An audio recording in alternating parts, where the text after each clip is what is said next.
ഉഴുന്ന് വടയിൽ എത്ര എണ്ണയുണ്ട് നമുക്ക് ചെക്ക് ചെയ്ത് നോക്കാം.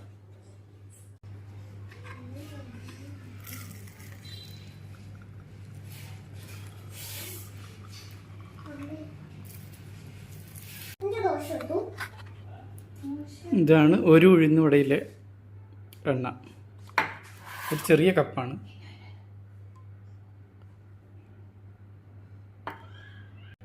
അപ്പോൾ ഞാൻ സാധാരണ 2 ഉഴുന്ന് വട കഴിക്കും. നമുക്കൊരു 2 ഉഴുന്ന് വടയിൽ എത്ര എണ്ണ ഉണ്ട് നോക്കാം.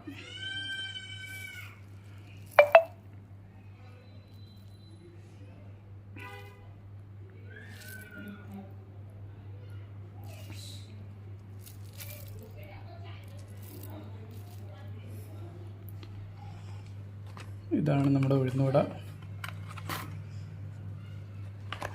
ഇതാണ് നമ്മുടെ എണ്ണ. ഇത്ര എണ്ണ കിട്ടും നമുക്കൊരു ഉഴുന്ന് വടയിൽ നിന്ന്. ഇതിൽ നല്ലത് ചിക്കൻ കഴിക്കുന്നതാണ്. അറിയുന്നവർ പറയുക. അപ്പോൾ ഇത്രയും എണ്ണയുണ്ട്.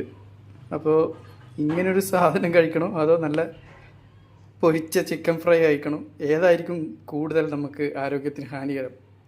ഇതിനെക്കുറിച്ച് ആർക്കെങ്കിലും അറിയുമെങ്കിൽ അവർ കൂടുതൽ സംസാരിക്കുക അല്ലെങ്കിൽ കമൻ്റ് ഇടുക.